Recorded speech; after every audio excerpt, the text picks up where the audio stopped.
नमस्कार, मी मोहम्मद पठाण, प्रहार सोलापूर जिल्हा वैद्यकीय मदत कक्ष अध्यक्ष.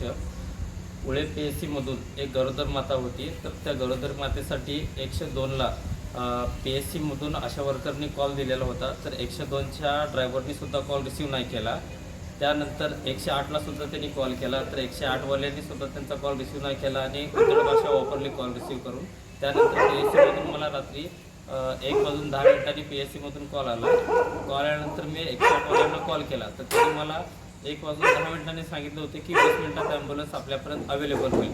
तर साधारणतः आता 1:30 वाजत आल्या तरीसुद्धा त्यांची ॲम्ब्युलन्स आम्हाला अवेलेबल झालेली नव्हती. तर एमर्जन्सी अशी होती की ते गरोदर मातेला आम्हाला हॉस्पिटलला हलवल्याशिवाय भाग नव्हतं. PSCमधील डॉक्टरांनी आशा वर्करनी सुद्धा आम्हाला सांगितलं होते की पेशंटची कंडिशन क्रिटिकल आहे, तर आपण लवकरात लवकर ॲम्ब्युलन्स आम्हाला उपलब्ध करून द्या, अन्यथा एखादं प्रायव्हेट वाहन करून द्या.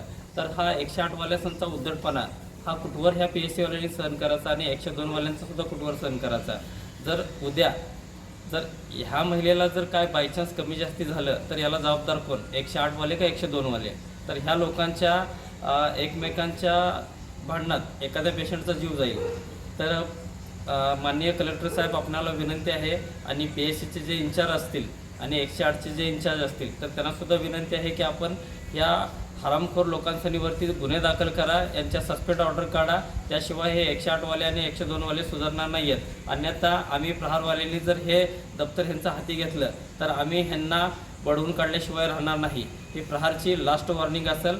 हे आपण 108वाल्याचे इंचार्ज आणि माननीय कलेक्टर साहेब, आपण ह्या गोष्टीकडे आवर्जून लक्ष द्यावं. 108चा हलगर्जीपणा खूप वाढत चाललेला आहे.